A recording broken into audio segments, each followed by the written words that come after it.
Selamat tengah hari.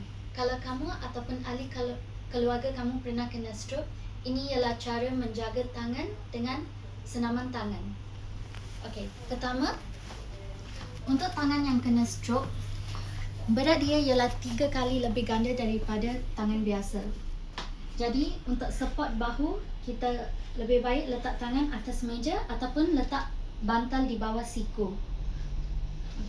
Untuk senaman untuk tangan stroke, kita akan menggunakan tangan yang tidak kena stroke untuk menolong tangan yang ada stroke. Pertama, kita silang jari, okey? Jadi, kita guna tangan yang tak kena stroke, kita silang dengan tangan yang kena stroke. Okey, tangan start dekat bawah dulu dan kita akan naikkan tangan. Guna tangan yang tiada stroke untuk naikkan tangan yang ada stroke. Naik setinggi mungkin.